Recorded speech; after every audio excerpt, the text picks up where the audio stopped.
John chapter 7. After this, Jesus went around in Galilee. He did not want to go about in Judea because the Jewish leaders were looking for a way to kill him. But when the Jewish feast of Tabernacles was near, Jesus' brothers said to him, "Leave Galilee and go to Judea, so that your disciples there may see the works you do. No one who wants to become a public figure acts in secret. Since you are doing these things, show yourself to the world." For even his own brothers did not believe in him. Therefore Jesus told them, "My time is not yet here. For you, any time will do. The world cannot hate you, but it hates me, because I testify that its works are evil. You go to the feast.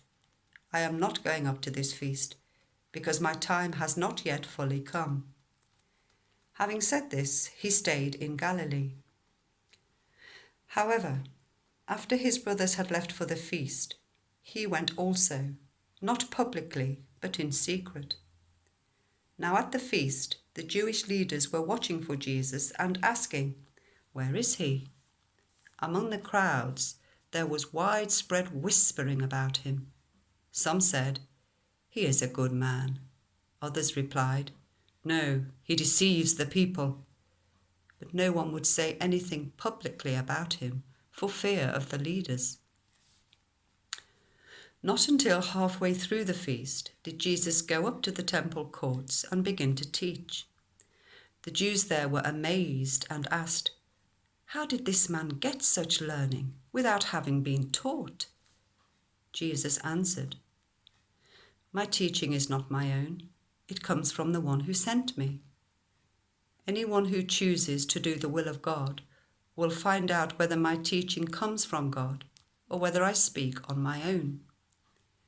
Whoever speaks on their own does so to gain personal glory, but he who seeks the glory of the one who sent him is a man of truth.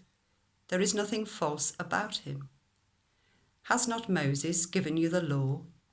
Yet not one of you keeps the law. Why are you trying to kill me?" "You are demon-possessed," the crowd answered. "Who is trying to kill you?" Jesus said to them, "I did one miracle, and you are all amazed. Yet, because Moses gave you circumcision, though actually it did not come from Moses, but from the patriarchs, you circumcise a boy on the Sabbath. Now if a boy can be circumcised on the Sabbath, so that the law of Moses may not be broken, why are you angry with me for healing a man's whole body on the Sabbath? Stop judging by mere appearances, but instead judge correctly." At that point, some of the people of Jerusalem began to ask, "Isn't this the man they are trying to kill? Here he is speaking publicly, and they are not saying a word to him. Have the authorities really concluded that he is the Messiah? But we know where this man is from. When the Messiah comes, no one will know where he is from." Then Jesus, still teaching in the temple courts, cried out, "Yes, you know me, and you know where I am from. I am not here on my own authority, but he who sent me is true. You do not know him, but I know him, because I am from him, and he sent me." At this they tried to seize him, but no one laid a hand on him, because his hour had not yet come. Still, many in the crowd put their faith in him. They said, "When the Messiah comes, will he perform more signs than this man?" The Pharisees heard the crowd whispering such things about him.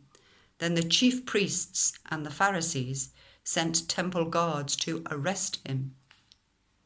Jesus said, "I am with you for only a short time, and then I go to the one who sent me. You will look for me, but you will not find me, and where I am, you cannot come."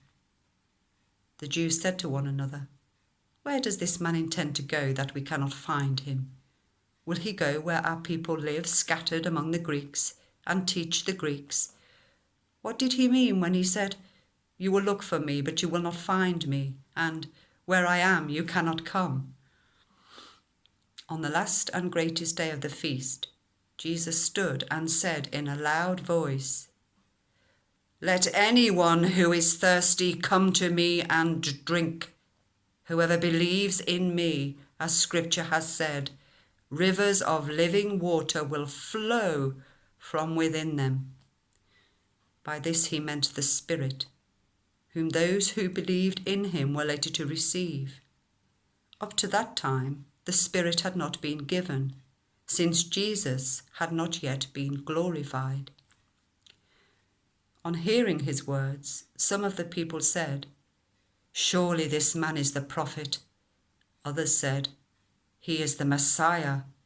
Still others asked, "How can the Messiah come from Galilee? Does not Scripture say that the Messiah will come from David's descendants and from Bethlehem, the town where David lived?" Thus the people were divided because of Jesus. Some wanted to seize him, but no one laid a hand on him. Finally, the temple guards went back to the chief priests and the Pharisees, who asked them, "Why didn't you bring him in?" "No one ever spoke the way this man does," the guards replied. "You mean he has deceived you also?" the Pharisees retorted. "Have any of the rulers or of the Pharisees believed in him? No. But this mob that knows nothing of the law, there is a curse on them." Nicodemus, who had gone to Jesus earlier and who was one of their own number, asked, "Does our law condemn a man without first hearing him to find out what he has been doing?" They replied, "Are you from Galilee too? Look into it, and you will find that a prophet does not come out of Galilee."